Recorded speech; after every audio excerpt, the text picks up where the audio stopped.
The elites fail to replace XRP. The title of today's episode, Sunday session coming in 4/16/2023.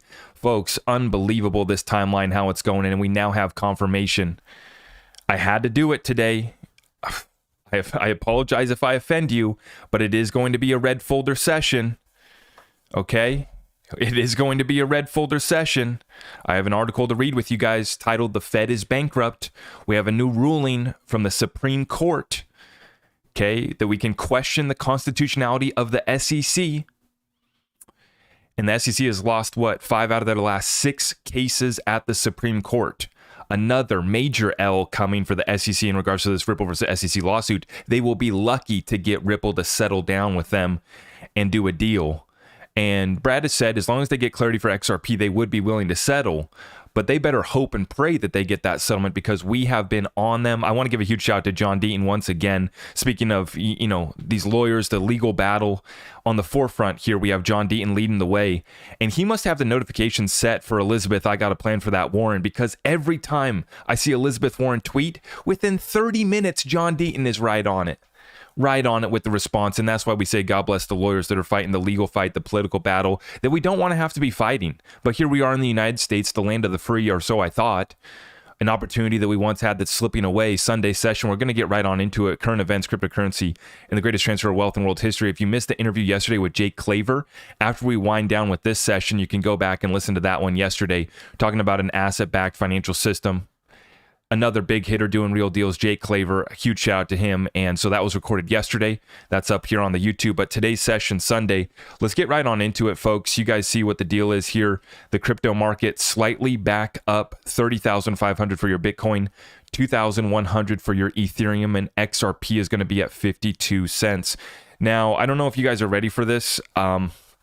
I shared this chart yesterday with my Discord group, and I'm going to share it here for everyone just so that I can have this on the record and everyone can be clear on what's coming. I want to make sure that we can understand where we're at. We're getting set up here for another sacrifice of the cryptocurrency space. If you go look at the stablecoin legislation that was just passed, we're going to talk about it later. They're coming in with an Operation Choke Point to squeeze this whole space. And so right now I'm watching that the markets pump back up. It is an alternative to the US dollar with Bitcoin and that story that's being told with Bitcoin. And as people are seeking an alternative, they come into the cryptocurrency space. They see Bitcoin first, just like I did, just like many of you did. You see Bitcoin first, okay? But there's still a bunch of manipulation going on. You still have a bunch of infighting within the space as far as basically the guys running these exchanges trading against each other. The manipulation's still there. The lawsuits getting dropped against CZ from Binance, against Justin Tron and others, the investigations, lawsuits, it's all still unraveling in the middle of a banking crisis for the big boys, for the old guard, also getting squeezed out, also going bust. So we get made fun of in the cryptocurrency space because some of our positions are down 50, 60, 70+% during this bear market where we've been taken to the slaughter for sure. But we remain strong and have conviction in a few of these assets. Now, I don't do memes. You guys know me. I've been very reluctant to trade memes, NFTs, because I just feel like they didn't have utility. There wasn't a real value proposition. There wasn't a real problem solved. So I don't mess with the poop coins. I don't mess with the memes. I don't do the NFTs. I've probably missed out on some money trading there, but that's fine. I've been focusing on what's actually going to run the new financial system. That was a conversation that we had yesterday with Jake, and on a daily basis, we tie it into the current events as it is unfolding. We're now getting vindication of all of our thesis finally coming together, and now the masses, the mainstream media, having to run pieces about the de-dollarization process, and then finally starting to admit that this isn't the same participation trophy economy that we've had over the last decade of easy money policies from the Fed. They didn't solve any of the issues from the great financial crisis. They just pumped more juice and liquidity into the system and blew up the biggest bubble that we've seen in the history of the world, the everything bubble that is now popped. We've now been rug pulled by the Federal Reserve. Many people in denial about the recession, many people in denial about the Fed's actions and the damage that they've already done and the damage that will be done if they just leave them as is. See, they don't have to do a complete pivot and start printing once again, and they don't have to cut interest rates. If they just leave things where they are right now, as it was acknowledged last week from the Fed minutes, you guys saw that the Fed has acknowledged now that they have finally broke the system. They finally broke something. right? And so what did they say? That was in the form, the acknowledgement, the confirmation was in the form of admitting that we might have a mild recession in 2023. Let me explain what that means for the common man, woman who's listening to my voice and can hear me today. What that means for you, especially in the United States, is that the middle class standard of living is getting squeezed out and sacrificed. And if you don't have a serious plan to maintain the income that you got, making sure that your job's not going away, making sure that your business is not going away, it's recession proof, and then making sure that you have real assets and real commodities that actually run the world. As we see the rest of the world move away from our US fiat funny money, move away from our outdated SWIFT system, and you see countries moving to gold-backed digital currencies. You see the state of Texas trying to move for a gold-backed digital currency. Interesting enough, in the stablecoin legislation that just got introduced, they want to stop anybody's ability from backing a stablecoin by gold or cryptos like XRP. So they want to tell us what we can or can't do with our money, what or what isn't money. Meanwhile, the Fed is bankrupt, the commercial banks going through a banking crisis that we've never, haven't seen in decades. I mean, it's been a long time since we've seen a crisis like this. The deposits compared to what's actually there in the banks, you guys are seeing that that's getting exposed. The big banks are benefiting from this once again, as they always do, and from the legislation that they're trying to pass, is because all that it's going to do is consolidate all of what's coming in the crypto technology, the fourth industrial revolution. It just consolidates it back into the old powers that be. That's their plan. That's their operation. I mean, they can get exposed in federal court for rigging multiple markets, JP Morgan, right? But they're still able, they send 15 executives to the office of Ripple. Meanwhile, they pay off and buy off our politicians and our three-letter agencies. But it's all beginning to unravel. Okay, so I start out, I give a little context to this situation here for you guys as I go on into this update. And I show you guys that we're still going to have chaos. We're still going to have distractions. We're still going to get shaken up. But great things are coming. There is a fantastic battle that has to be fought to restore sound money in this country, to restore the values and the principles and the opportunity that we once had in this country. And it's a worldwide movement as well, through the internet, through decentralized technology. And then I said the other thing that you need, once you have decentralized social media, decentralized money, you get decentralized voting, confirm that we actually have the ability to vote these politicians into power, right? That's what we need to set the world free. That's what we need to set humanity free. Decentralized social media, decentralized money, decentralized voting. Confirm it all via blockchain technology. It's all tracked, it's all traced, but there's a positive side to that. There's a way that we can actually move humanity forward using this technology. What's their plan? Full control, full implementation, and the agenda's there for you to see on a daily basis. They are bragging about the success that they've had. They are bragging about how high and moral they are, the high ground that they stand on, as they introduce this agenda. And we're just going to leave it at that before we roll on into the current events. If you appreciate this content, make sure you're subscribed, hit that notification bell. And then if you can please smash the thumbs up on all of our videos. It really helps the algorithm, really helps us spread this message far and wide. And we can help your friends, family, and those that you care about take advantage of this opportunity. The train has left the station. Do not get left behind. Let's take a look at the markets though right now. We already got 400 in the chat. Let's turn up, guys. Sunday session. Let's look at it. Bitcoin sticks. This is the chart. When I first started this rant, this is the chart that I shared with my group yesterday. We're watching this closely. There's a little bit of the secret sauce. I know some people laugh at this. Well, I don't care to explain the why. I just want to know how. And how did I short and gain 140% with my portfolio over the last year? Well, it's by understanding this type of energy, these types of movements in the market. You can laugh at it all you want. It's undeniable, the gains. 140% gains, and now I'm out of the market. I'm on the sidelines, but I am considering getting back in because the setup that I see here, once again, is very clear. This chart right here is titled Eclipse Energy, back below 25K question mark, because I'm open to anything here. I'm not a TA expert by any standard here, okay, but let's go back. Let's look at this. You're seeing back-to-back eclipses coming in once again. You watched us call it last year in October and November, and here we had it once again. April, May, last year, once again. So we had it, came in here first in April. Solar eclipse, then lunar eclipse. And you see we ran up. We ran up to 40,000 Bitcoin. Everyone got excited before we got a 36% sacrifice back down here to 25K. So we did it last year, just 1 year ago. We get a little bit of a run up after that first eclipse. What are we seeing right now as we head in? This solar eclipse we're about to experience is coming in on 420. 420. While you guys are going to be dazed and confused, we're setting up this market once again for another sacrifice. Eclipse energy back-to-back, solar, lunar, 36% drop is what we did the first time. Later on in the year, how did we know it was coming? Well, back-to-back eclipses once again, solar, lunar, and that second one was a full blood moon lunar eclipse. 26% drop, FTX was the story, right? The charts don't lie, and the Sam Bankman-Fried puppet came in for his sacrifice right on cue. 26% drop. Where are we at right now? Well, we have another one coming in. I actually got to move this chart. This one's supposed to be right there. It's supposed to be, these vertical lines are your dates for the eclipses. 420. Okay, while everyone's getting dazed and confused, and they'll pump it. They might pump it, a little bit, just like they did last time. Just like they did before right there into the first solar eclipse. They pump it, send it, get everyone excited. This one occurs right on 420. You bet they're about to blaze up this market. Okay, I'm done with the dad jokes. Okay, you guys see the setup. We pump it. 30K, here we go. Maybe one more final push. And if we do a 36% drop, sorry, let me readjust this. Let me readjust this chart work. Sorry, you guys see I'm no chart guy here, really. This is a, go right here. 36% drop takes us down to 20K.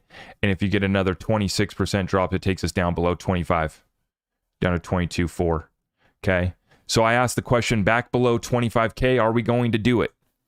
Back to back coming in. April 20th, solar eclipse. May 15th and 16th is going to be your lunar eclipse. Watch it closely, folks. And I'll come back. We'll do more on that later. Let's get right on into it, though. Doran Chavez, I appreciate the super chat. $5. Thank you. Thank you. Okay, I'm going to let you guys know. If I enter a trade, I'll let you know. I'm not here to give you financial advice, and I'm no TA expert. I just find and observe these things. Oh, and by the way, guys, yeah, you guys, I posted a video on this yesterday, and you guys were all commenting about Waters Above. Huge shout out to Waters Above. I've always said Waters Above is the one that got me tapped into this last year, about a year and a half ago, actually. Now, it's been a while that I've been listening to him. And so Waters Above was the one that showed us how he uses astrology, numerology, and all the secret sauce. And so he is the go-to guy for sure. I don't spend any time doing decodes, and I'm not really a trader anymore, but I did grow my bag 140% strictly using the moon phase indicator over the last year. So like I said, the proof is in the pudding. It's undeniable. I don't have a trading course to sell you. I don't do any of that. I just refer to Waters Above. He's the guy with the secret sauce. Huge shout out to Jordan. And I was actually thinking that I need to get Jordan back on the show, don't we? Get Waters Above back on the show. A little bit of secret sauce as we roll into the back-to-back eclipses coming up here once again. Now, right on into it, guys. I wanted to start out with a little bit of positivity here.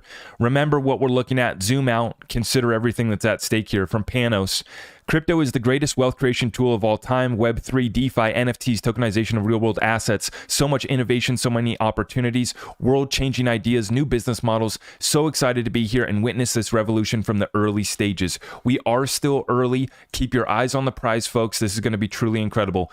Key events coming up this week. Let's get tapped in. Housing starts data on Tuesday. Jobless claims data on Thursday. Existing home sales on Thursday. And I believe we also get new home permits is on Thursday or Wednesday as well. Services and manufacturing PMI data on Friday. Huge week of earnings, including Tesla, Netflix, and banks. That'll be interesting to watch. Earnings season is officially here. The other thing to take note of, and huge shout out to Kabesi Letter, is that basically every day this week, someone from the Fed is speaking. So there's representatives from the Fed speaking every day this week. So we're going to get a little more insight on what they're talking about. Now, who else is talking? Who else is sitting down for a meeting? Well, that would be China's Minister of Defense meeting with President Putin in Moscow. You're not only seeing them align militarily, but they're aligning financially during this currency and the commodity war. And it's moving and accelerating at a rapid pace. We get a comment here. Former President Donald Trump says China pushing the world off the US dollar currency standard is equivalent to America losing a world war. Here we go, folks. Let's listen in. Former President Donald J. Trump. China wants to change the standard, the currency standard. And if that happens, that's like losing a world war. We'll be a second-tier country. We'll literally be a second-tier country if that happens. Now, you're losing Brazil. You're losing Colombia, South America. You're losing Iran. You've lost it. You've lost Russia. And if you haven't lost them yet, you're going to lose them. China's on the yuan, so China's gone. Then you see France going over. No, what's going on? We're losing. If we lose our currency, that's the equivalent of losing a world war. Our currency is what makes us powerful and strong. Like I said, the mainstream media is still in denial, right? Finally putting out a couple pieces late to the game, but we've been warning about this, right? And so you can see, I'm about to show you guys a chart on the DXY here in a minute, and you guys can see that it's in a trend over the next 7 years of the DXY going down. They're going to have to do something. They're going to have to reset it, restructure, and revalue it. And the United States government's also going bust at the very same time. Senator Ron Johnson, you are going to drive the debt to $50 trillion, he asked Janet, no telling Yellen. And she says, yes, but what I believe is the single most important metric for judging the fiscal stance of the country is real net interest as a share of GDP. Let's listen to this clip. You're going to drive the debt from somewhere around $32 trillion up to about $50 trillion, correct? Yes, but what I believe is the single most important metric for judging the fiscal stance of the country is real net interest as a share of GDP. Okay. We have so are you concerned when you're GDP. taking the debt from $32 to $50 trillion? Are you concerned who's going to buy that debt, and also at what rate they'll expect to be compensated for buying riskier and riskier debt? Are you concerned about that? Well, if the real net interest cost of the debt remains low relative to GDP, and we're on a sustainable fiscal. Well, we're not on a sustainable path. Yeah, that's great work by Ron Johnson. Now, can you just imagine, Janet, running your company? Imagine, a private company, private business. Imagine her as your CEO. Can you imagine? I mean, that's what we're doing, right? We have Janet No Telling Yellen as someone here who's leading the way for the United States. $50 trillion in debt, and she shrugs it off as long as the real net interest compared to the share of GDP. But we look further. Kobesi Letter shares this. U.S. national debt just hit a record $31.5 trillion, up over $8 trillion since 2020. Total federal debt per household is now $240,000 in regards to GDP. We now have a higher debt to GDP ratio than post-World War II at 120%. Here are some important facts about the U.S. national debt. Right, so in response to Janet talking about that GDP, we now have a higher debt to GDP ratio than post-World War II at 120%. Right, and we're just starting up this most recent skirmish. We've been fighting the war against terror, right, for the past 2 decades in the Middle East, kind of withdrawing now and toning that back a little bit. But you see, we're just getting started now with the Third World War, or at least the skirmishes. We'll see. We continue to pray for peace, right? And I just continue to reiterate that we are bust. We are bankrupt. Doesn't matter what cause, what war we support, who we think we should be sending money to, what new government program we think we should create. We cannot afford to do so. And that's why the rest of the world is getting us, they're getting the rest of the world off of our standard. That is the US dollar, right? As Trump said, this is the equivalent of losing a world war. I would have to agree with Donald Trump on that one. That's not a political statement, right? Losing the reserve currency status is going to affect the middle class of America and the poor, the middle class and poor. Now, you look at this situation from the Kobesi Letter. The U.S. national debt is now over 120% of GDP, which was $26.1 trillion in the fourth quarter of 2022. In 2020, the debt to GDP ratio hit a record 135% as the government passed over $4 trillion in stimulus. And so just like Ron Johnson said there, the senator, I was saying the same thing. When the Fed goes to offload this balance sheet, who's going to buy this stuff? Who's going to buy the mortgage-backed securities and the treasury bonds? Because this is the same reason why the commercial banks are posting a $600 billion unrealized loss is from the mortgage-backed securities and the treasury bonds that they bought during this time. The government passed $4 trillion in stimulus. By comparison, debt to GDP after World War II hit 114%. The U.S. has a ton of debt. 21.8% of the public debt, or $6.9 trillion, is owned by the federal government itself. This includes Medicare, specialized funds, and retirement programs. 9.2% of U.S. debt belongs to the Social Security program. A program that may run out of money holds about 10% of our debt. That's right. And they actually changed the debt. I think that they brought it 1 year sooner.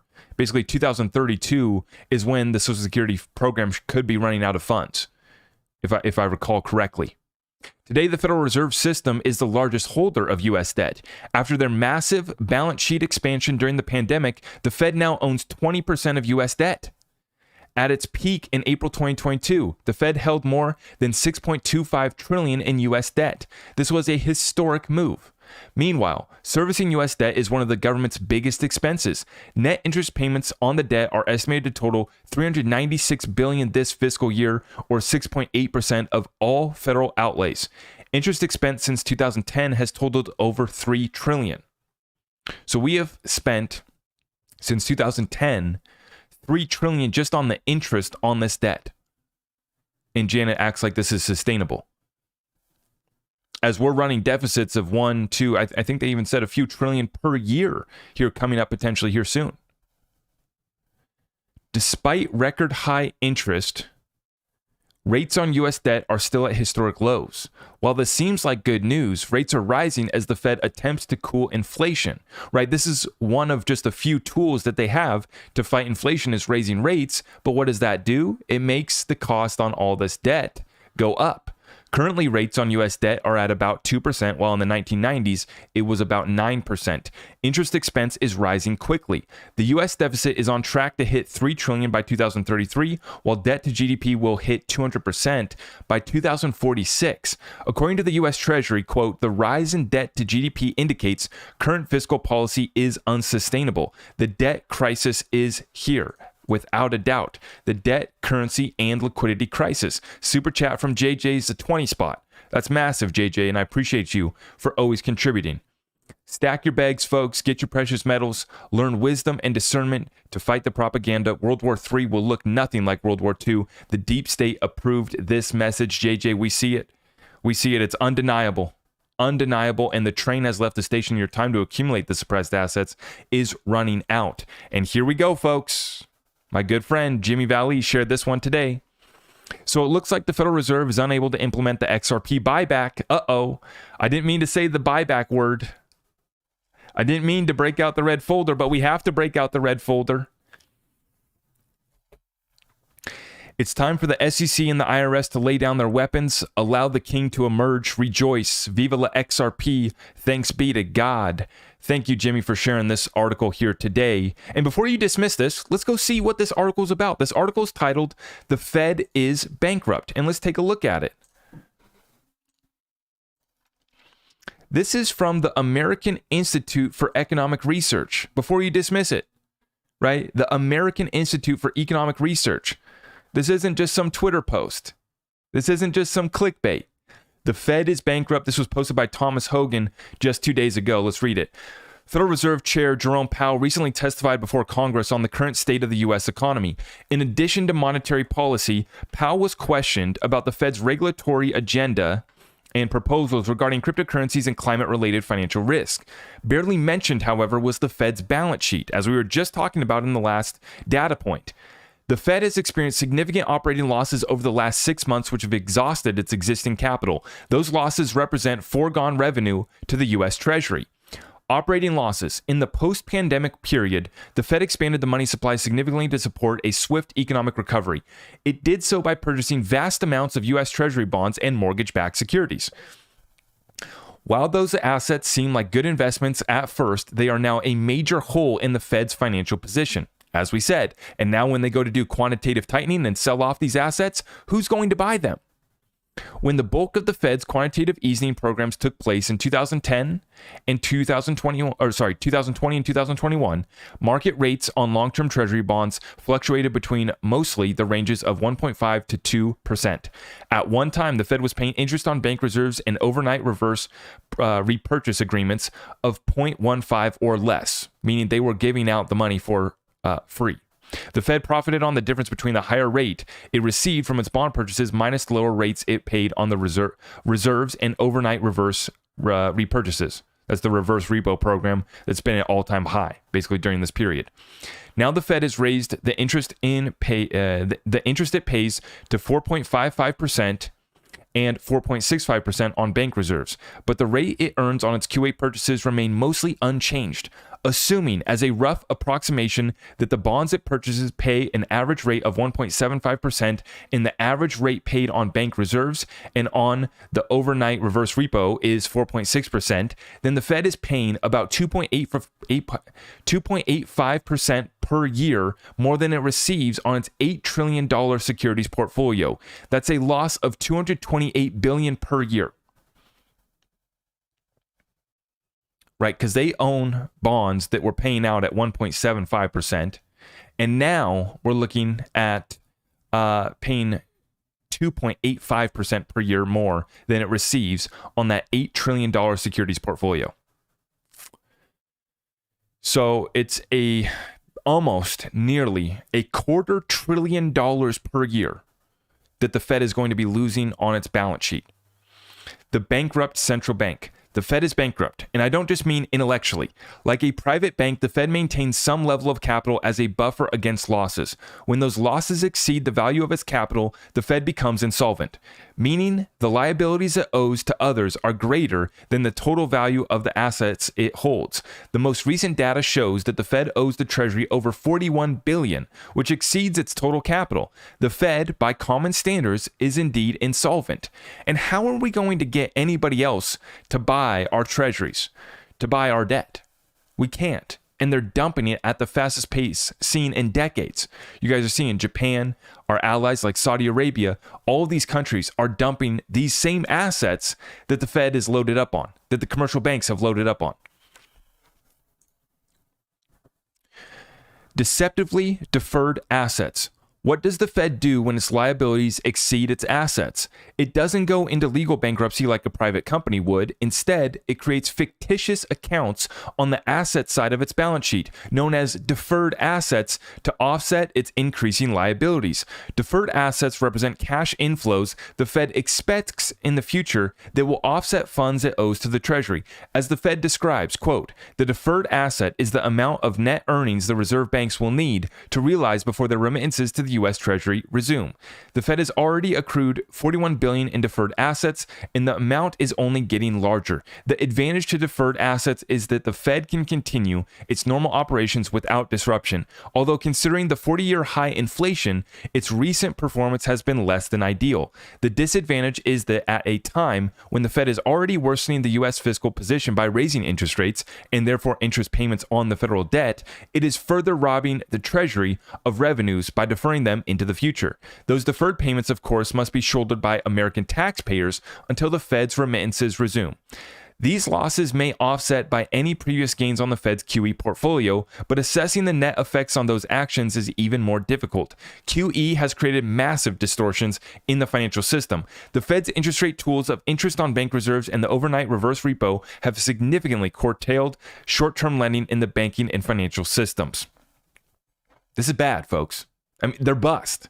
They're bust. By any standard, by any definition, they're bankrupt.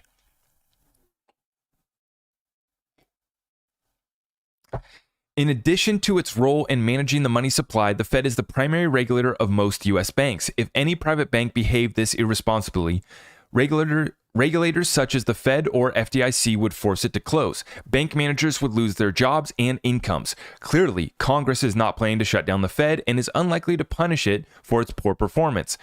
There's no accountability. We've never even had a true audit of the Federal Reserve.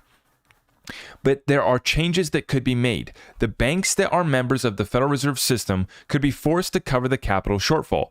As described in the Federal Reserve Act, the Fed could return to a corridor system of monetary policy, resulting in lower interest paid on bank reserves and overnight reverse repo relative to market rates, and therefore fewer reserves held at the Fed. Shrinking the Fed's balance sheet would make another Fed insolvency less likely, while also reducing the Fed's footprint and distortions it creates in the financial system.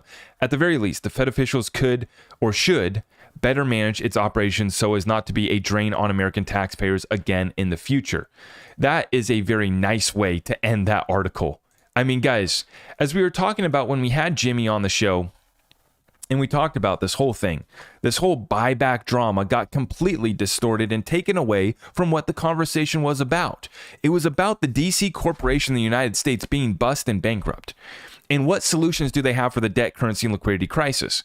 And why are they trying to make it law now that we can't back our stablecoins by gold or XRP? Interesting, right? And then they go and they sue this little company called Ripple, right? But funny enough, we get a victory here for Americans and for those that are fighting against these three-letter agencies. And we got this in the form of another defeat for the SEC in the Supreme Court. Stuart Alderati says the SEC has lost 5 of its last 6 cases in the Supreme Court. SEC versus Cochran is the most recent one, just a couple days ago on Friday. Ashley Prosper shares this, though. Interestingly, in SEC versus Cochran, the SEC says that district courts have jurisdiction to hear claims challenging as unconstitutional the structure or existence of the SEC. This means one day there may be a case that says the SEC is unconstitutional. So the whole buyback drama got completely taken out of context, and people didn't realize the whole point was to fight back against the constitutionality, the legal standing of the SEC, of the Federal Reserve. See, I start negotiations. I'm not concerned about $50,000 for my XRP. I'm concerned about we have an unconstitutional entity in the Federal Reserve that has a monopoly on creating money in this country. And that's not how it was set up to be in this country. And so now we're starting to see states come with gold-backed cryptocurrencies like Texas. We're starting to see states like North Dakota, which actually has one of the only basically state banks in the country. The central bank, it basically is the Central Bank of North Dakota, the Bank of North Dakota. And they've been moving in that state to allow them to custody digital assets and create and issue digital assets. And so you're seeing the states, along with foreign countries like China, Russia, and others, actually working together to force the hand against the Federal Reserve. That's what the conversation was about. That's what the red folder was about, along with understanding the legal battle that we have here in the United States with the lawyers. We have to have conversations with guys like Fred Rispoli, who filed the class action lawsuit against Coinbase to get our Songbird and our Flare. See, the red folder in this conversation was about making your claim. Finally, Coinbase has released our Flare tokens to us. I finally just got my Flare. We'll see if they give them our Songbird, and then with Fred, we'll have a conversation, and we'll withdraw the class action lawsuit against Coinbase. But it's about understanding the legal ramifications of the laws that they're trying to pass. See, before I came along, and my good friend Jimmy Valley told me about Article 12 of the UCC, I had no idea about that. And then we go and we look and we read, and it basically is a groundbreaking new amendment to the UCC, which is the Uniform Commercial Code. It's the law that describes how to conduct business, not only on a state-by-state basis here in this country, but there's similar standards and basically laws that govern other countries doing business as well. And so they were looking to add the 12th Article 12 of the UCC, which includes a take-free rule, which would affect everybody in the cryptocurrency space. Had nothing to do with 50,000 for our XRP or even the XRP community. It's about a controllable electronic records is what they call it. And basically, for example, if your NFT were to get stolen and you didn't make a claim within 2 years, the purchaser of that stolen NFT would have superior rights to you. That's how it was set up and written and adopted now in a few states. It's already been adopted as law. And now for those of you who have no idea what I'm talking about, this conversation is new to you. This is what I'm talking about. Is the immature folks in the crowd completely misrepresented what the whole conversation was about. Of course, I tried to have a little bit of fun with it. Oh, the confidential committee red folder. That was a joke. But it was a serious conversation that affects everybody. The laws that are getting passed right now, as they issue stablecoin regulation to stop anybody from being able to back a stablecoin by gold and XRP. Why can't I create a currency and back it by gold or XRP or Ethereum? or stock in the company. I'm about to show you guys the stablecoin legislation that just got passed here. This is what the conversation was about, though, was figuring out the claim to be had, the constitutional legality of these three-letter agencies and the cases that they're filing against us, the corruption that we've seen at the highest levels of the SEC, and then now with the Federal Reserve being bankrupt and trying to tell us what to do.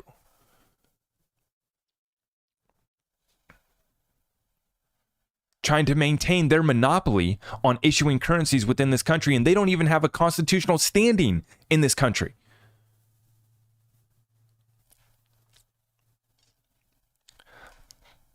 Now, here we go, folks.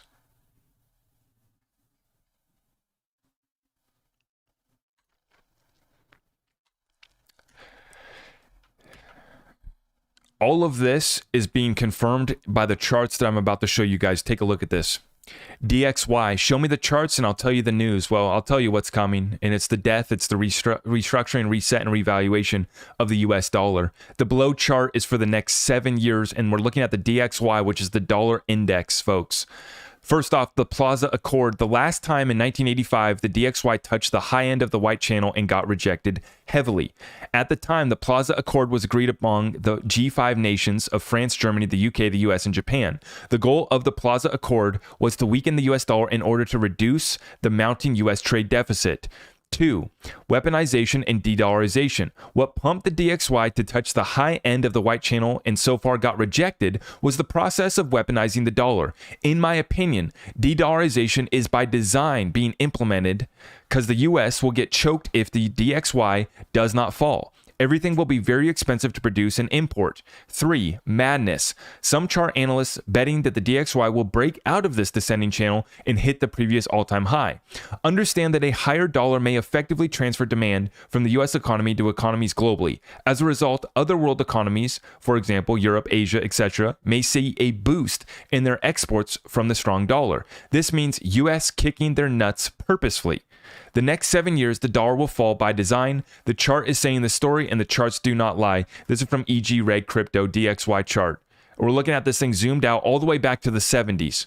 And you see this channel that we're seeing, what we recently broke out here. Remember, the dollar was the cleanest shirt in the closet. That's why we pumped up here. Right? That's why we pumped up to this level. But what has been launched? An operation between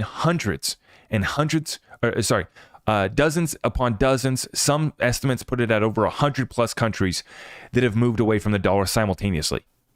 Now there's, is it called Operation Sandman? Is it Operation this, that? It's happening. It's undeniable. And you look at it from a country by country basis, they're moving against us.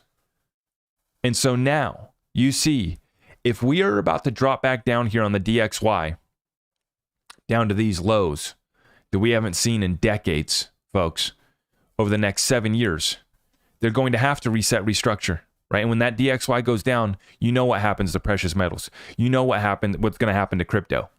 You know what's going to happen to the alternatives.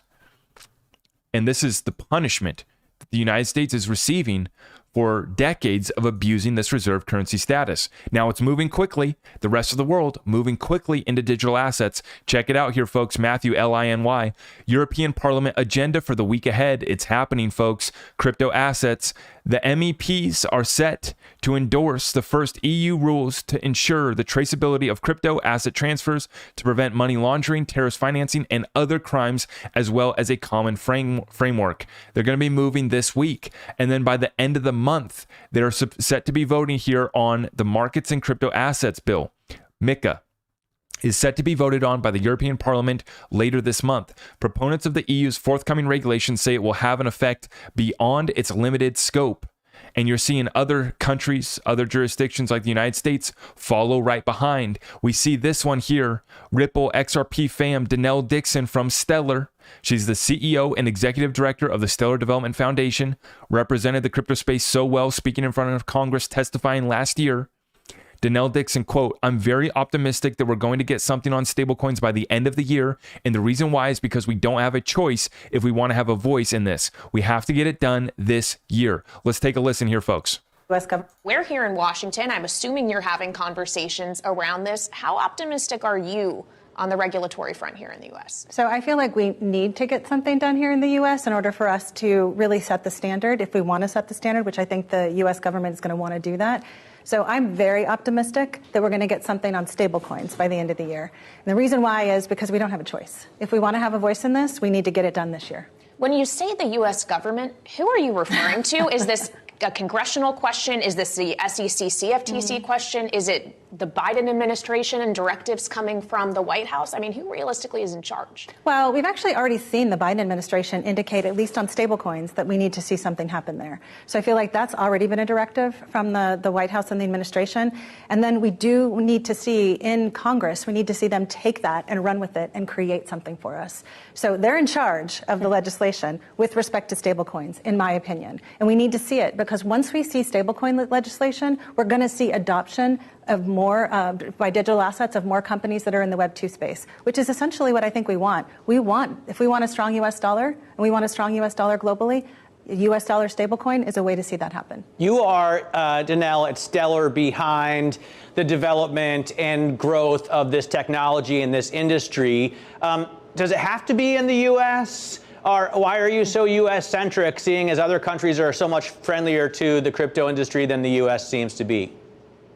Well, I love the fact that other countries have actually taken a lead on this, but I don't want us in the U.S. to be forgotten because I think it's a really important place where we have a lot of innovators and a lot of developers who are already really focused on this tech stack, and we want to see them be able to get their technology out and make it more utility-focused and usable. So I just don't want us to stay so far behind in the U.S. that we lose sight of what the value is, which is actually really getting these technologies to the U.S. consumers as well. And to be honest, if we don't do something in the U.S., we're going to be in this bifurcated world where we have legislation outside the U.S. that's more friendly to crypto. We're going to have companies being outside the U.S., and we're still going to have the issue where U.S. consumers are going to want to leverage this technology. So what are we going to do in that scenario? So I'm optimistic only because I don't think we have a choice. How do you get then some of the political capital back that was destroyed by Sam Bankman-Fried that seems to have been spent by CZ? I mean, this industry, they're not, favorites on Capitol Hill. Well, part of it is that we don't have a lot of operators that come to Capitol Hill, and so we need to do that. We actually have some really great utility uses that were shown already the value to consumers and to businesses alike globally. We see some of those on Stellar. We have the humanitarian aid use case that we did with the UNHCR, where the UNHCR is using Stellar and tools built on the blockchain and USDC to be able to get aid into Ukraine to users in 2.5 minutes. That's an awesome use. We also have folks that are using this for cross-border. We see a lot of it happening where in Colombia, they're preferring the USDC, the dollar in Colombia, and they're leveraging that to count against inflation there. So these are things that we're seeing happen. And what we need to do is have operators come to DC and be able to tell their story of what they're developing. Stop talking about the technology, start demonstrating the utility. This is what we've been doing for a long time, but honestly, it hasn't been that sexy when all the trading use cases and all that were going on. But now let's focus on the real utility. That's how we win this. Okay, so if it's about utility, though, doesn't that require understanding? Because the argument we get from skeptics and some lawmakers as well is it's not necessary. You're just reinventing the wheel, maybe doing something in a different way, but we don't actually need it. Well, first of all, I think it's because a lot of them focus on the tech stack and they're not actually looking at the uses. When you look at a wallet that's actually enabling you to live in Colombia, to receive USDC, and to hedge against the inflation in the local currency, that demonstrates that there is value there to someone, and that is actually happening because it's a digital asset on a blockchain. So we have to talk about the utility in order to make that happen. But importantly, we don't actually see a lot of discussion around that. So we see more discussion on the tech stack. And the truth of the matter is, you use HTTPS every day when you go and log onto your computer, when you're checking your bank, when you do all those things. You don't actually talk about HTTPS. Right, I don't even know what Exactly. That's the point. The point is we have to stop talking about blockchain and crypto and show what it can do. Love it. Absolutely love it. Now that's Danelle Dixon, CEO and Executive Director at Stellar Development Foundation. And that's absolutely fantastic, folks. Now, the stablecoin legislation, like she said, we're going to get left behind. We're not going to have a say. And so you think that America is going to just stand by and watch them not have a say in cryptocurrency regulation, DLT regulation, how it's used, and who's allowed to, create and reset their currency and establish new reserve currencies using this technology, right? So we see the bill that just got introduced. Stablecoin legislation has been drafted in Congress. I read the bill. Now, this is from Ryan Berkman's ryanb.eth. And he says, decentralized stables become illegal in the U.S. DAI, LUSD, RAI, etc. become illegal, while centralized stables, DeFi, Ethereum, and ETH win big. High-level summary. Decentralized stables become illegal in the U.S. DAI, LUSD, RAI, etc. Foreign stables become illegal in the U.S. national boundaries for stables. In my opinion, ETH sees significant uptake as a payment method that's both legal and decentralized. That is a joke, but okay, we'll let you make that comment. Licensed stables, e.g. USDC, become huge winners and are permitted to access Fed accounts directly. Full summary. The act makes it illegal to offer unlicensed stablecoins in the U.S. with a maximum fine of $1 million and 5 years in prison. The act is specific that this applies globally. Their definition of stablecoin is very broad and includes DAI, LUSD, floating stables like RAI, and even includes exotic quasi-stables as long as they are designed to be redeemable for a relatively fixed amount of monetary value, including all fiat currencies. For example, this act makes it illegal to build DAI in America, illegal to send DAI to an American business or person living in the U.S., and illegal for foreign licensed or unlicensed stablecoins to be offered to Americans in any way. Wow. Looks like they're trying to cut us off, right, from any alternatives. Essentially, this bill draws national borders around stablecoins by making it decentralized stables and foreign licensed stables illegal in America. In my opinion, the illegalization of unlicensed and foreign stables seems likely to greatly benefit the uptake of non-stable payment tokens, especially Ethereum. Okay, obviously this is a .eth guy. He's got the .eth in his Twitter bio. He thinks this is going to be great for Ethereum, which I wouldn't be surprised if Ethereum does benefit, right? The act makes the stablecoin licensing process structured but ultimately discretionary. They decide who gets to issue licensed stables, allows stables to be collateralized by insured deposits in some cases, could perhaps cause deposit tokens to fall under this regulation as stablecoins backed by bank deposits, gives stablecoin operators direct access to the Federal Reserve, e.g., Circle could have accounts at the Fed. So finally, you would see platforms like Circle, stablecoin issuers like Circle get accounts at the Federal Reserve. This would launch an official study on a CBDC, including a surprisingly thoughtful list of criteria to study, including the potential impact of a CBDC on the competitive landscape of stablecoins. Okay, so another study on stablecoins. The act defines payment system broadly in a way that, in my opinion, would include many wallets, bridges, DeFi, and crypto payment apps. But the act does not regulate these payment systems. They aren't banning or licensing DeFi in this act. I'm not a lawyer, and this is my best effort interpretation of the act. And he gives us the link there down below. But he says this. The act also makes it illegal for a licensed stablecoin to be backed by reserves other than the US dollar equivalents. For example, it would be unlawful for a licensed stablecoin to be backed by reserves of gold, ETH, shares of Google, British pounds, etc. So they want to stop us from being able to make a stablecoin that's backed by silver, gold, XRP, shares of Google, shares of Ripple, right? It's very clear, right, that this is part of Operation Choke Point. This is part of Operation Squeeze and consolidate the whole space into who we decide gets to be the winners. This goes against everything that America was founded upon.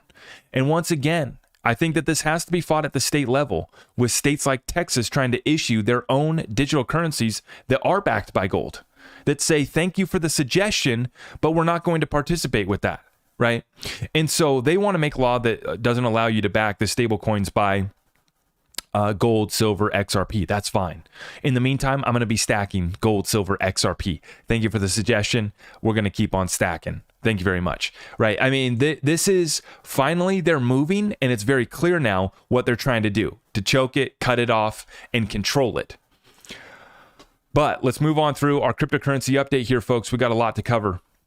Bitso, the Ripple partner, just revealed that it had recorded a total, and like Danelle Dixon, this is showing the utility. This is showing the cost savings. This is showing money moving, liquidity being provided.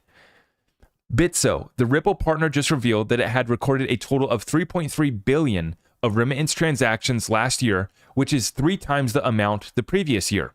Ripple transacts 3.3 billion between Mexico and US with Bitso using XRP, not using some private ledger, not using RippleNet, but not using XRP, using on-demand liquidity settling with XRP. 3.3 billion, 3 times year over year.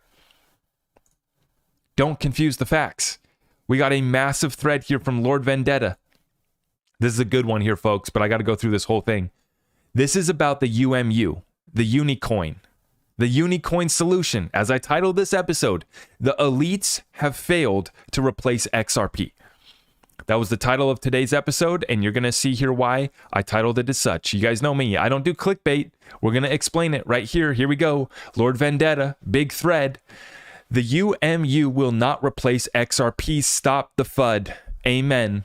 Since I was little, at the age of 16 to 17, now I'm 34, I was already hearing one world government, one world religion, one world currency, one world tax. Now, it's not a conspiracy anymore. It is a reality.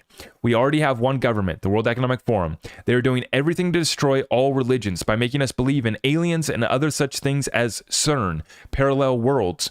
One world currency of the IMF. The IMF is one major financial agency of the UN and one international financial institution consisting of 190 countries.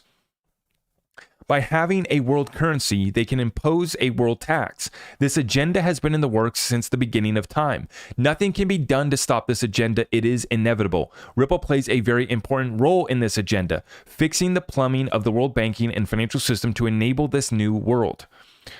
Now, having said all that, the FUD continues because people still want to compare XRP to anything and everything. People don't like to read or do research. People like to jump to conclusions and give their opinion based on nothing. But 99% don't like conspiracies, and conspiracies, if you can't understand them, will always be ahead of 99% of people.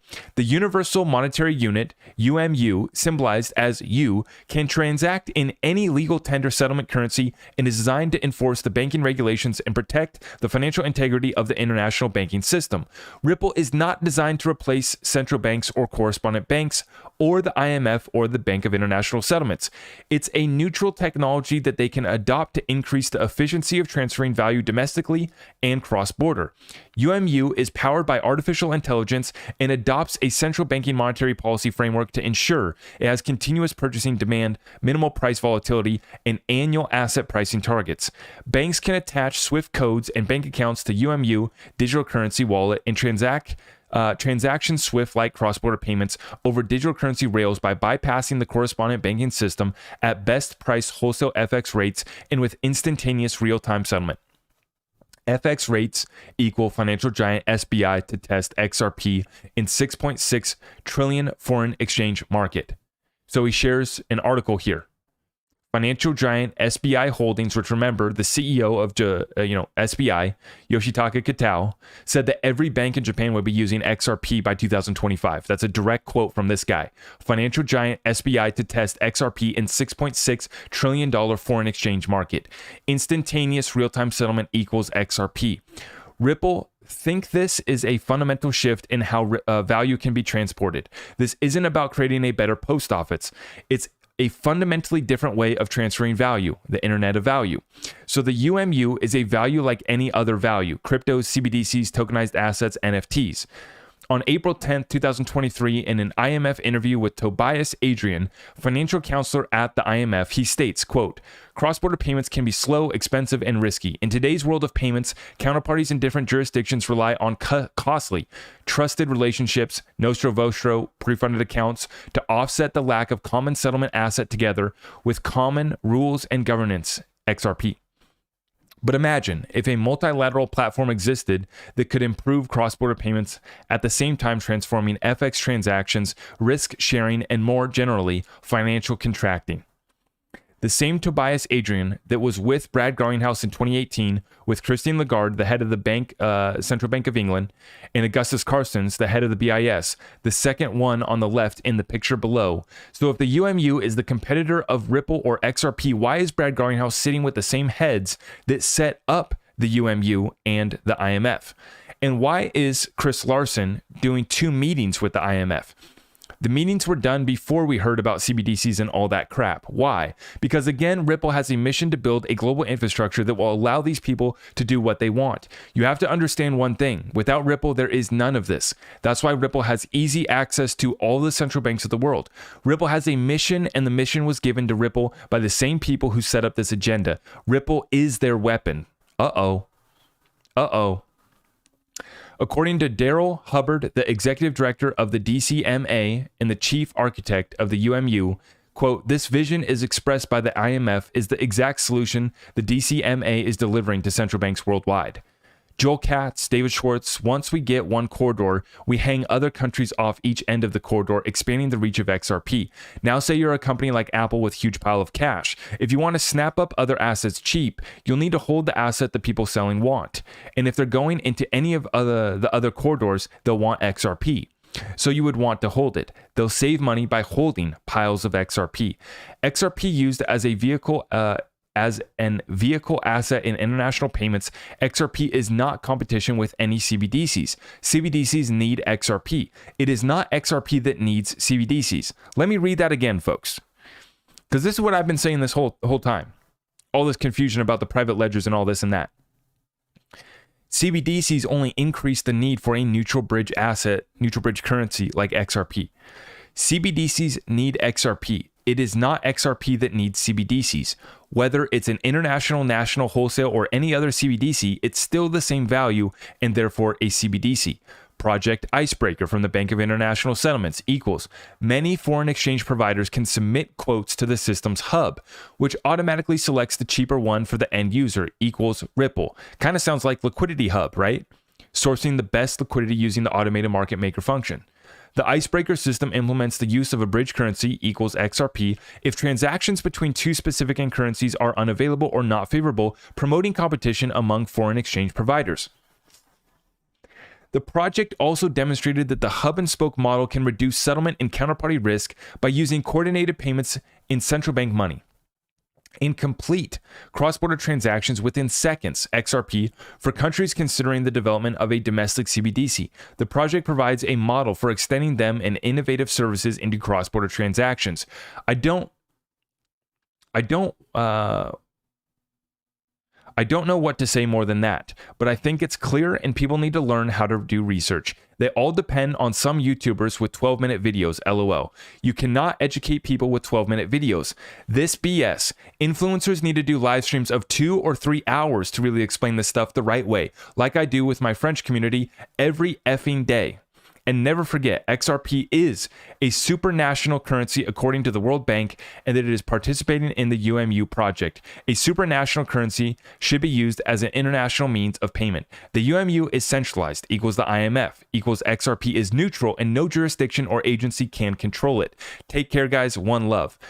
And that's the thing, is we're hitting the 58-minute mark right now. We've been doing live shows a few times a week that run up over an hour-long sessions, and I get people that complain all the time. Well, we have to break it down. We have to explain this. You can't just do 10-minute clickbait videos. I do drop the 10-minute clickbait videos once in a while, but I engage in what I call ethical clickbait. If I put it in the title, it is to bait you in to watch the video, but I explain why I put it in the title, and I'm going to try to provide value, and we're going to try to explain the utility and why the FUD is nonsense, and why all this FUD that's recently hit the space, we can cut through it rather quickly. With all the research, it's taken years of research to be able to cut through the FUD right away. We can address it right away. Every time I see some new piece, new article, someone DMs me, "Hey Zach, what do you think of this?" In real time, we can debunk it, we can answer it, we have solutions to the question, we have answers provided. But that's because we've done years of this research. Didn't happen overnight. Now, we got a couple more. Quote, we got Ripple right here. Industry leaders believe in the power of blockchain and crypto, but want regulatory clarity and improved sustainability. Our new white paper with the U.S. Faster Payments Council shares insight into crypto's potential to transform global value movement. Now, you guys can see right here, I did download this white paper. You got to get on Ripple's email list and tell them what business affiliation you're with. But I was able to get this. This was Ripple with the U.S. Faster Payments Council. They put together this white paper, a special report from the U.S. Faster Payments Council and Ripple on the transformative opportunities of crypto-enabled payments and what leading providers expect next. Now, I'm not going to read the whole white paper, but I'm just going to read the summary here from Team Ripple. They dropped this last month. Nearly 300 payment leaders from 45 countries agree that a financial system utilizing crypto for payments has strong potential to be faster, more affordable, and more transparent than existing money movement systems. So why isn't it being used more readily? A new white paper from the U.S. Faster Payments Council and Ripple finds that 97% of industry leaders across multiple sectors believe in the power of blockchain and crypto to speed up payments within the next 3 years, yet they need more clarity on regulatory issues and improved sustainability before making big bets on the technology. Now, right there you have it, folks. It's undeniable. 97% of the industry leaders that they talk to agree in blockchain technology. So while we're getting told, right, that there is no utility, it's a pet rock, and they try to launch Operation Choke Point, they try to launch this new stablecoin bill that's going to say who can or cannot issue a stablecoin and what or it can be backed by, right? You're seeing that it is undeniable that this is the way that we're moving. This is all part of fudding us out, confusing the facts. Oh, you know, the same people that are doing the Faster Payments Council right here, who are they speaking with? Ripple. Once again, Ripple at every single meeting, every single table that matters. Despite having a relatively low volume of usage relative to overall payments today, crypto payments are growing fast. Mature use cases like remittance have helped drive a 350% increase in crypto payment users over the last 3 years in the US alone, while infrastructure providers like Stripe, WorldPay, and Checkout.com all support stablecoin payment settlement. Now, what did we just talk about with Bitso? We grew the cross borders just between the US and Mexico 3 billion. 3 times, I should say, 3 times year over year. Those trend lines will likely continue. Nearly 90% of surveyed payment leaders say crypto benefits could deliver cost improvements for international transactions, and 75% anticipate cost benefits for domestic payments. In addition to cost savings, respondents say crypto and blockchain benefits could also help eliminate the need for pre-funding, speed up settlement times, and bring transparency to opaque capital flows. Now remember, with ODL XRP, you save an additional 80% just from regular fiat settlement when you use XRP. So when you use Ripple Tech, you get a little bit of a benefit, right? When you use XRP ODL, your savings are an additional 80% savings. And this is what it's all about. Even with these early payment beachheads for crypto and near universal excitement over its potential, the technology still faces hurdle to adoption. While more than half of survey participants say they are considering crypto use, only 17% currently support crypto-enabled payments. We're still so early, guys. For most payment leaders, this gap boils down to 2 clear concerns: regulatory ambiguity and sustainability, right? Everybody has to be woke. Everybody has to, be sustainable, right? Yeah, they're really concerned about that.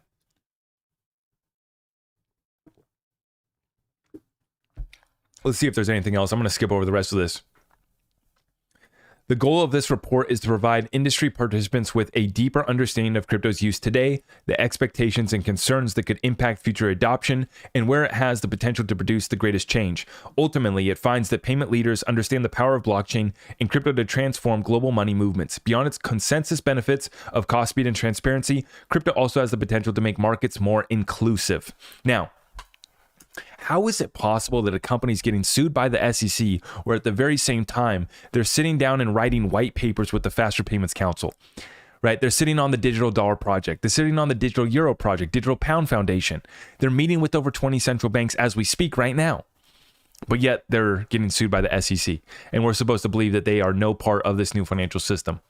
Okay, let's look at the XRP flippening zone with EG Reg Crypto. Right here, folks, little TA. Are we about to flip it? The demand and supply zone is explicitly showing why XRP pump is facing strong resistance around the 58-cent level. Also, the final wake-up line is playing a major resistance so far. However, once XRP flips the supply zone into support, it will be a clear signal for a major pump. Revisiting the whitish box is within the realm of possibilities, but better not to do so. Stay steady. XRP will melt faces. Let's take a look at it. You know, we like these charts here from EG Ray Crypto. The flipping zone. Flipping supply zone into demand zone, and the final wake-up line. Can we break it? Can we break it? Well, we're building such strong support, guys, along the bottom here. And the suppression that's been going on here for years is undeniable, and we're getting ready. We're getting primed and ready for the breakout, so stay tuned. We got a lot coming on the way here for you guys. More interviews, more content. If you haven't already, please smash the thumbs up on this video and make sure you hit that subscribe notification bell so you don't miss any of our future content. At this moment in time, let's fire it up. A little bit of a Q&A session, Sunday session. How are you guys doing out there? God bless all of you. What are we working with? I already showed you guys the charts, okay? You guys see the market is back up today. We're looking at Bitcoin back up to 30, what are we at? 30,350, 2,100 for our Ethereum, and XRP's at 52 cents, okay? Basically moving sideways, building support above 50 cents. XRP getting ready for breakout or break back down, but we do have major support, and they're not going to flood us out over here. We continue to stack. What are you guys working with?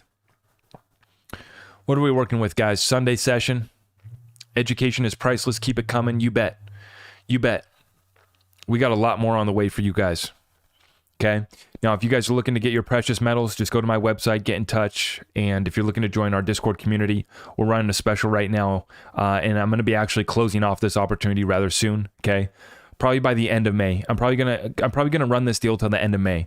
If you sign up and pay for a year of the Patreon membership for our Discord group, you're going to save 16%, but you're also going to get a lineup of free 30-minute one-on-one session with myself included, okay? So I'm going to run this deal to the end of May, and then I'm going to be closing it off, okay? The calendar's already filling up, but for those of you that want to take advantage, even if you're already in the Discord group, you just sign up for a year, your Patreon membership, you're going to save 16% on your yearly membership, and you're going to get a free 30-minute one-on-one session with myself. We've brought a lot of value to the community with these sessions because we get to talk about life, business, opportunities, investing, and how we are building generational wealth. And I love to hear the stories. I love to hear the businesses. I love to see how you guys are maneuvering. And it's just been a pleasure because we're about to celebrate 2 years within the Discord community. Truly incredible. Okay. The website is in the link in the bio. Please explain Ripple's marketing management and XRP value. JJ, thank you for the 5 spot. Why is the Ethereum logo the same as the Antarctic flag? That's a good question. Symbolism will be their downfall. It's all there for the those with the eyes to see, isn't it? My website is zachrector.com.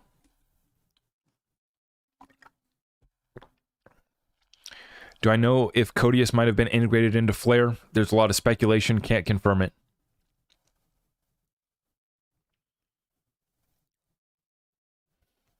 Investors flock to XRP, injecting $8.8 billion into its market cap in 30 days. Finbold.com. Yeah, Dex, we're starting to see mainstream crypto acknowledging the move, and it's undeniable. And I think that, we're looking at some situations that could send it, but we're staying patient, right? Obviously, a lot of speculation, a lot of anxiety surrounding this summary judgment ruling that we're all hanging on the edge of our seat waiting for Judge Torres to give us that summary judgment ruling. And we could go nuts at any time. But the overall market, I'm watching this closely. Back-to-back eclipse energy, setting us up for that sacrifice once again.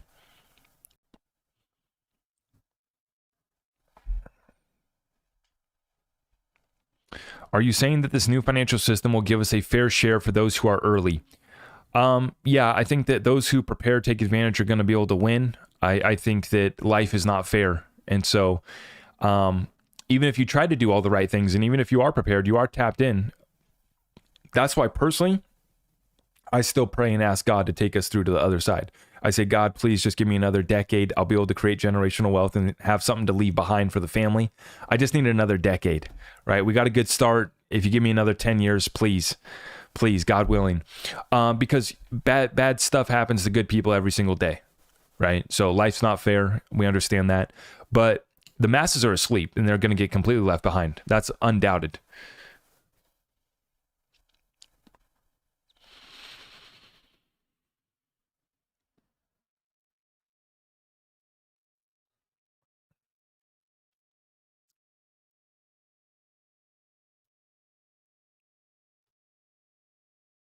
What? You're out of the market? I thought you held XRP long term. I do.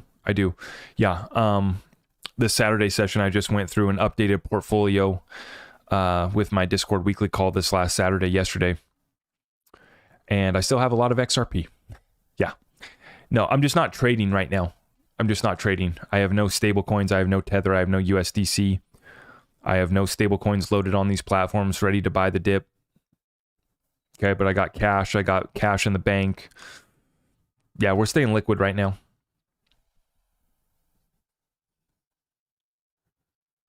Thank you. Thank you, guys. Appreciate you in the comments there.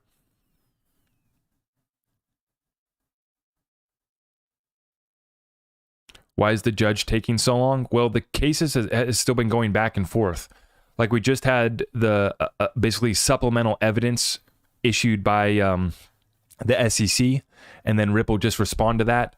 So now, according to Fred Rispoli, we're back to an any day now timeline for the ruling on summary judgment. So any day now. Just remain patient, guys. We're right there. It's just fine. It's just fine. It's just fine. We're building businesses, ready to invest in real estate. Maybe you guys have already invested in real estate, right? We're doing some asset reallocation as we move around, as we navigate this crisis, right? It's just fine. Making sure that our prepping's taken care of.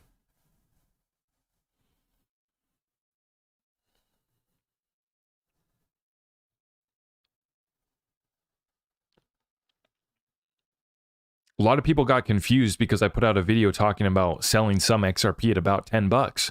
And they were confused thinking that, I think that everybody should just offload. I don't think anybody should listen to me at all. When they're trying to develop their exit strategy, they should use the information that I share to build a better foundation of their understanding, right? Of cryptocurrency, current events, and all that.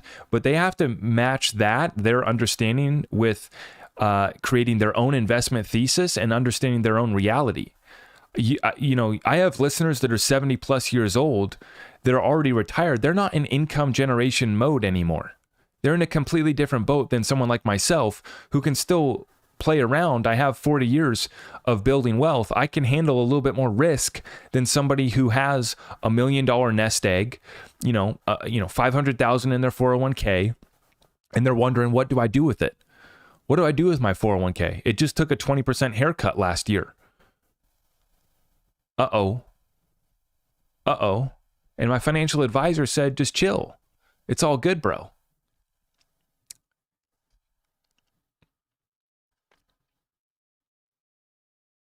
Now, that actually breaks my heart, though, when I hear the stories of people that are taking hits like that in their 401ks.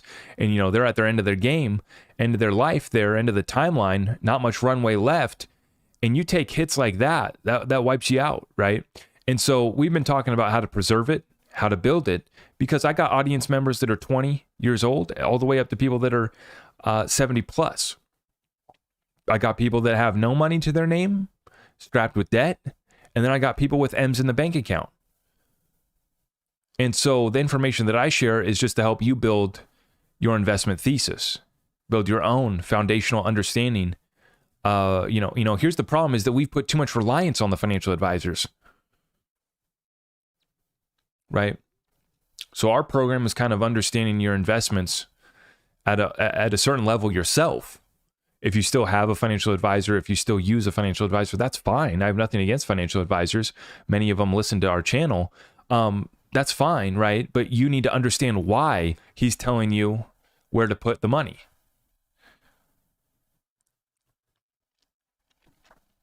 Thoughts on Uphold? They're a solid platform. They've been up for now. I don't really expect them to have liquidity. I don't expect them to work when we pump. It's one of the platforms that I'm planning on using to sell some XRP along the way, but I don't even really expect them to have liquidity, but we'll see, We'll see what they got. When XRP pumps and we're all losing our minds, Is that Chip from On the Chain in the chat there? Chip, is that you? Appreciate everyone for tuning in tonight. 850 in the chat. Can we smash a thumbs up, please? Yeah, so that's why I got partnered up with someone that does help you roll over your 401k into precious metals. It's an option. Yeah. Yeah, so if you go to my website, you can get in touch with our people and they'll help you roll over your 401k and secure the gold and silver while you still can, because these vaults are getting drained. These vaults are absolutely getting drained. It's undeniable. So I don't go all in on precious metals. You guys know I have a small allocation to precious metals. And for me, I do think that there's some gains to be had, but I just like to have offline assets. You know, I can use this when the banking app's down, when the internet's down, when the systems are offline. I can take this to any country, any territory, and they'll know what this is. And it'll have value. It'll have value. Maybe the systems will be offline and I won't be able to look on the chart and see if my silver is worth $25 an ounce, if it's worth $50 an ounce, but it'll be used. It can be used for transacting. I call it blackout barter. What do you have to use when the systems go down? That for me has been the hedge and kind of the insurance policy against the dollar, against systems going down, against crazy scenarios playing out. It allows me to sleep peacefully at night, along with a big bag of XRP, along with other things. I don't really like to speak on it too publicly, but, you know, precious metals, stacked.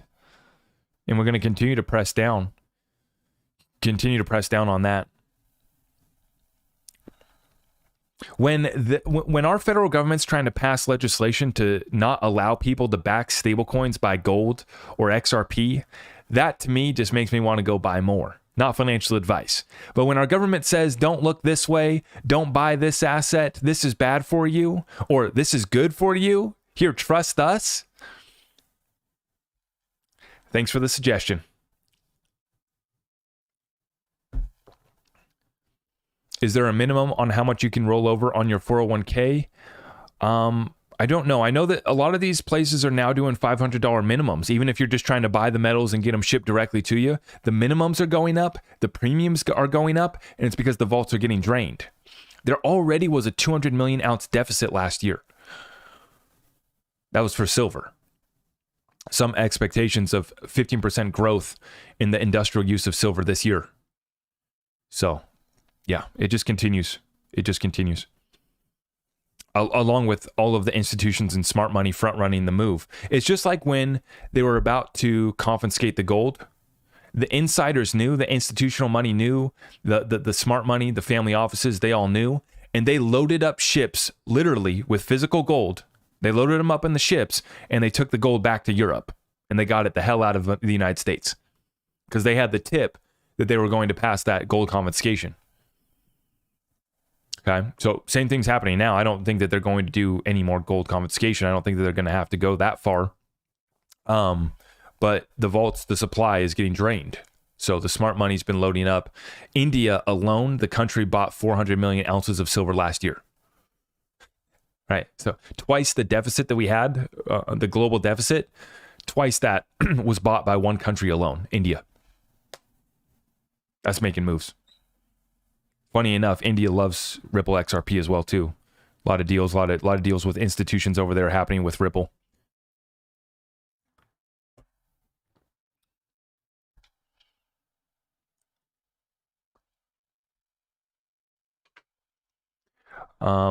So you said in another video that the train has left the station, but you can still get on. When do you think that the train will officially be gone and not be able to get back on? Well, you can still get back on the train. It's just the cost is higher. It's not 20 cent XRP anymore. It's 50 cent XRP. It's not 1,500 an ounce gold. It's 2,000 an ounce gold. It's not $17 an ounce silver. It's $25 an ounce silver, and the premiums are going up. So even though spot silver's at $26 an ounce, $25 an ounce right now, that's what you see on the charts. When you go to buy it, the premium is going to be at $40 an ounce. So the cost to get on the train is going up. That's how the analogy works right there, right? The train has left the station. We haven't gone full quantum yet.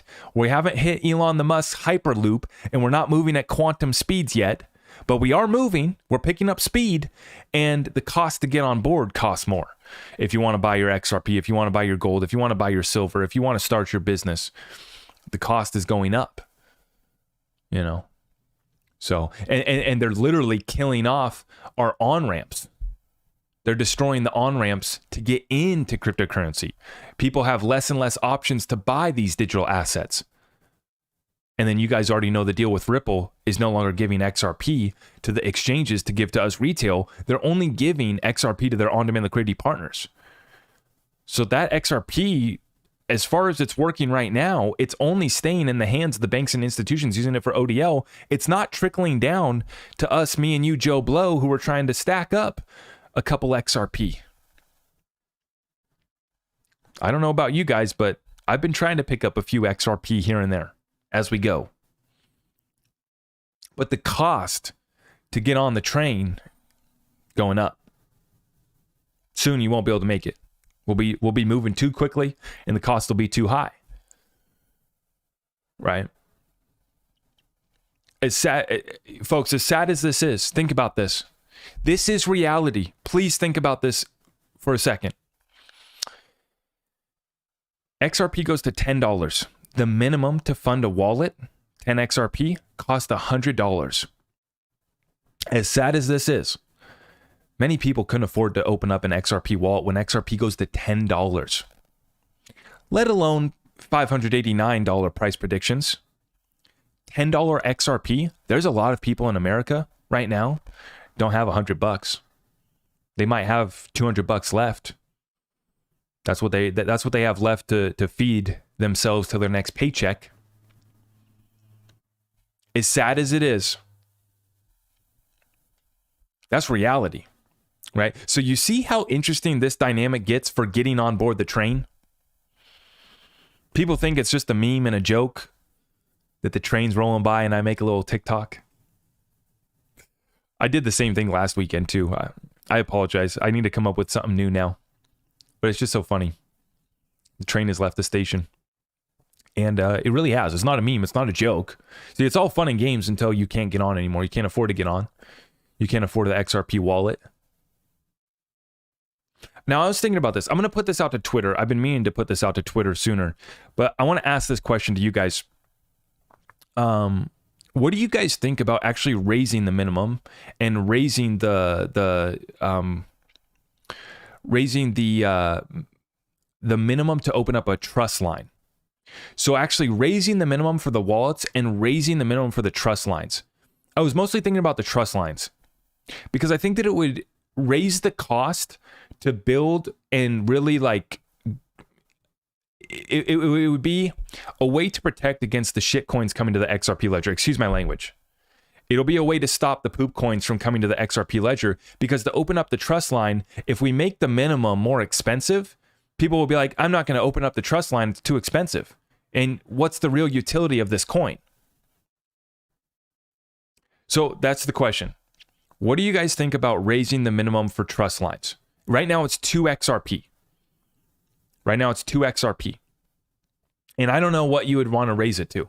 You know, you could raise the minimum to 10 XRP so it matched the minimum wallet, the minimum XRP wallet. If you just raised it to 10 XRP, right? What effect would that have? Right? It would make people less willing to actually trade or swap their XRP for those tokens. And if you really wanted to build out on the XRP ledger and issue a token, it would raise that cost of getting more users, more people to use that. I don't know if that would be, it would be beneficial to XRP holders potentially, but it would limit and it would make it more costly to get more XRP ledger tokens, right? But it would also weed out the scammers, is my thinking. It would weed out the fluff. Like real players, real businesses that wanted to build on the ledger, they would still do it because the cost, it would still make sense. Real utility, real businesses would still want to do it if the trust lines even got set up higher and users would want to actually use their token, you know. But it would, you know, what do you guys think about that proposal? Raising the cost, the minimum for setting up a trust line. What do you guys think on that?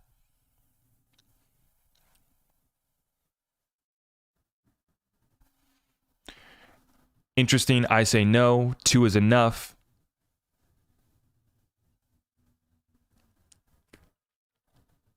Two should be the wallet minimum.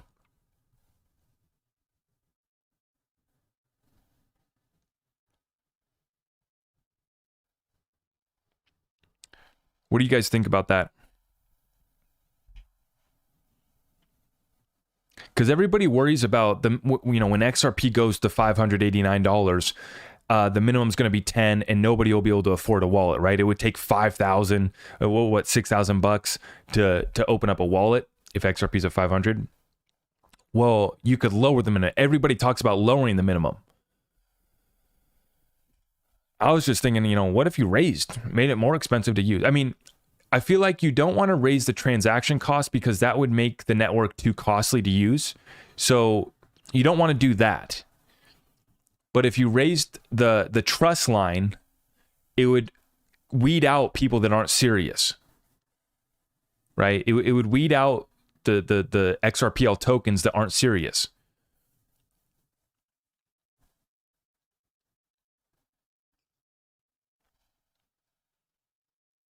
Obviously, that would have a big, it would take a lot of circulating supply out, right? If instead of it costing 2 XRP to open up a trust line, it costs 10, you're taking out 5 times as much XRP out of circulation to open up and set up that trust line. So you would start to quickly drain the supply available for circulating.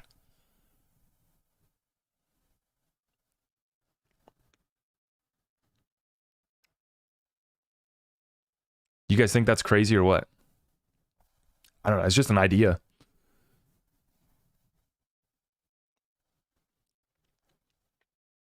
I'm gonna ask it to Twitter though, and I'm gonna see what Twitter says. Maybe we'll get David to respond again. David was in the comments last week. That was the first time we had David in the comments of any of my tweets last week. That was pretty cool. He never did answer my question. I asked him a direct question. No answer. Which is telling. Not a no answer is an answer. Although, to be fair, David gets tweeted 5,000 times a day, so he might have just missed my tweet. It didn't hurt my feelings at all. I still love you, David.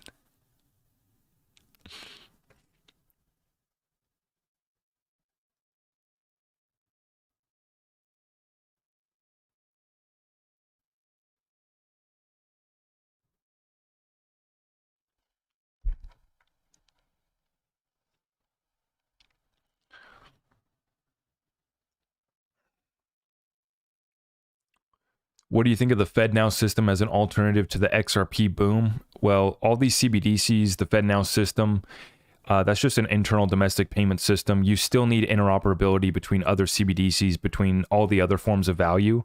So XRP has that utility, that use case as a neutral bridge currency, and I haven't seen anything that can replace it. That's why I titled tonight's title, "The Elites Fail to Replace XRP." Excuse me. I titled tonight's episode, "The Elites Fail to Replace XRP." And, you know, you see the Universal Monetary Unit is what they just came out with, the IMF. And it was really just kind of a group that came out of nowhere. It's the Digital Currency Monetary Authority. It's just like an advisory group to the IMF. It's really kind of, it's not a joke, but I think that it got kind of blown out of proportion. People thinking, oh, it's the XRP killer. No, because it's not neutral. That's the thing, is no central bank can issue a neutral bridge currency like XRP truly is. That's not controlled.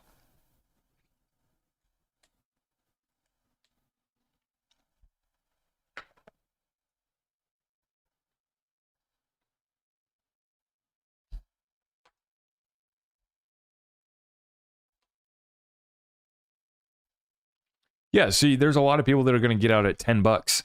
This person says, I don't care about 589, I care about $10, and I'm going to get the hell out. And this is what I've been warning the community about, is there's a lot of people that are going to be dumping at $2. A lot of people are going to be dumping at $2, $5, $10. They're going to be completely gone. Hitting the exits if they can.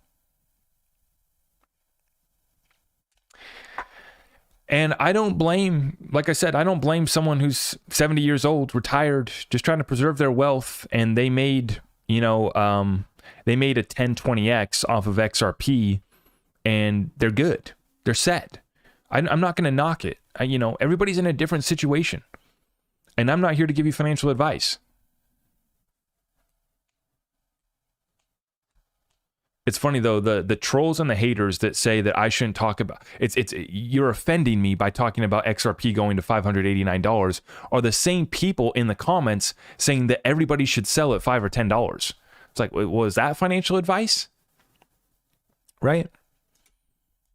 I'm just having a little speculation session, just having a little fun over here, reiterating in the show 5 times that it's not financial advice, and I'm not going to tell anybody what to do. I just show people what I'm doing. And they still want to say that I'm giving financial advice. No.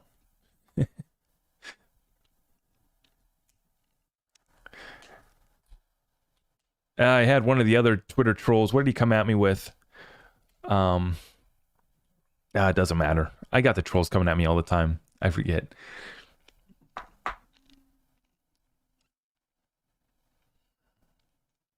It was funny, the same videos too, I'll have people complaining if I'm talking about XRP at $5 or $10, complaining that I'm not talking about XRP going to 10,000 or 100,000, right? When I show somebody's chart that shows XRP going to $13 to $27, they say, this is nothing, like XRP's for sure going to 10,000 plus. So I get it both ways. It's funny, you can never please everyone, so we don't try to. I just talk about these current events as I see them, and I show you guys how I'm navigating this crisis, which is very simple. I showed my Discord what I hold yesterday, all of my positions, and I'll tell you, it's very simple. I don't hold many coins. I have a few.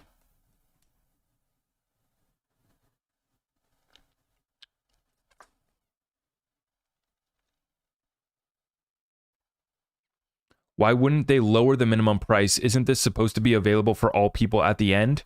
Well, Steve, that's why I'm just throwing out the question, is do you want more people using it, or do you want the cost to use it go up? And in turn, you're going to see the price of the XRP asset go up. I don't know. Or eventually, after you get more people on the network and using XRP, then you raise it. That would probably be the best thing, right? You get more and more people on it, and so you build out that the user base, and then we jack it up. It can be changed at any time, 80% consensus to change the XRP ledger. So they can change the minimum, they can change the transaction burn rate. They could make it 1 XRP gets burned every transaction. I think that would be one of the worst things to do, though, because I think that we want XRP to be cheap to use. Right? As far as for payments.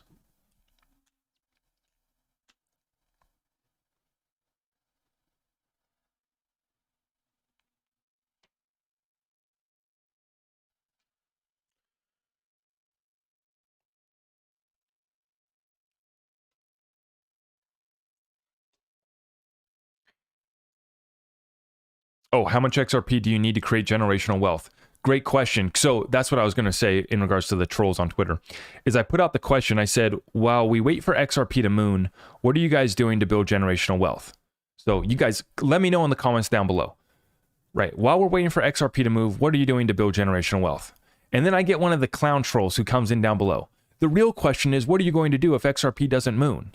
And I responded and I said, keep building and buying businesses. XRP is just one part of building generational wealth. No response. Silenced.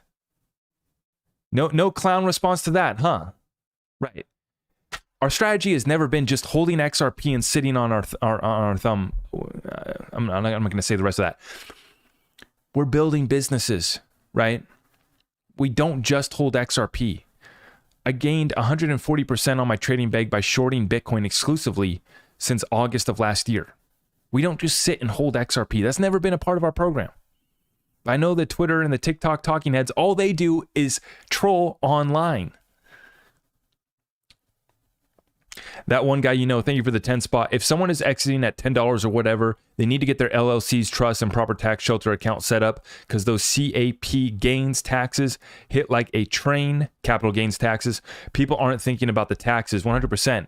Got to consider it in the exit strategy, right? So a lot of my XRP, a lot of my crypto, I'm planning on just holding and leveraging, right? I plan on selling most of my XLM, plan on selling most of my XDC. XRP is really the main crypto that I plan on holding. But I said I want to see it stabilize. It needs to stabilize. And I don't care if it stabilizes at $5 or $500. Once it stabilizes, then I'll feel comfortable using it as collateral to leverage it into real estate and to buying more businesses. And like I said, our community is already building generational wealth without XRP. XRP is just part of the process. And if we're 10% right about XRP, it's life-changing gains. At $5 and $10 XRP, we're set for life.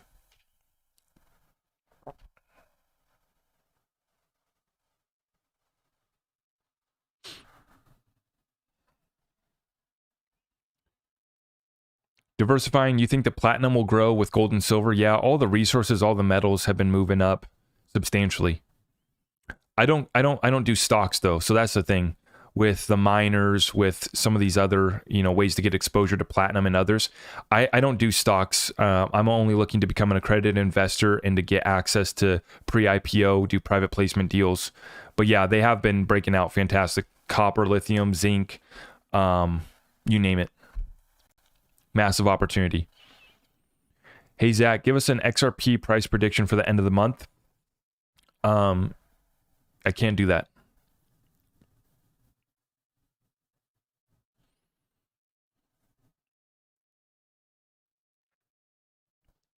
Take out loans against digital assets. Yes, when you take a loan out, you're not going to have a taxable event, right? Taking on debt is not a taxable event, right? F Money, thank you for the 2 spot. Can you shout out my song XRP Space Train, please? Yes. Shout out to XRP Space Train. I am not going to play the soundtrack, but that's cool. XRP community throwing down the tracks. Love to see it. Is quant not the best given supply? Well, I want to see more deals and I want to see more use of quant, the quant token. I see quants involved, they're doing meetings, and that's fantastic, but I'm not seeing quant actually get used by these banks and institutions like I'm seeing XRP get used for ODL, right? That's my problem with some of these other tokens, is I haven't seen enough to make me actually FOMO into these coins yet. Now, Quant's trading at $120 right now at the time of this recording. And yes, the supply is kind of sexy with only 14 million in the total supply for Quant. That's nice. And if they're able to get, any sliver of this utility of these markets, that could move to a very interesting place, 100%. Right now, at the time of this recording, I don't hold any quant. I missed buying at $50. That's when I was trying to get in. I missed, and I haven't wanted to get in since, up here at $120 at the time of this recording. So yeah, I'm waiting on quant. Let's see some of these other coins. Our file coins at $6 right now. Stellar's at 10 cents. Hedera at 6.9. And you're seeing that 6 cents. Hedera. Algorand, 23 cents. Quant, 120.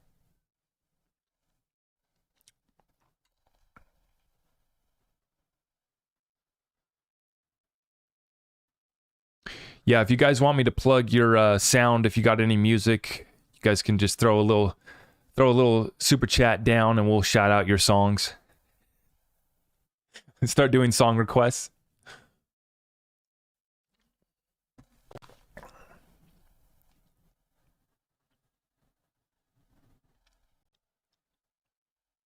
Okay, guys, I'm going to wrap up this session on the way out. If you guys can do me a big favor, smash that thumbs up for me, and I will see you guys in the next one. Have a blessed Sunday, and let's get ready for this week. It's going to be a massive one, okay?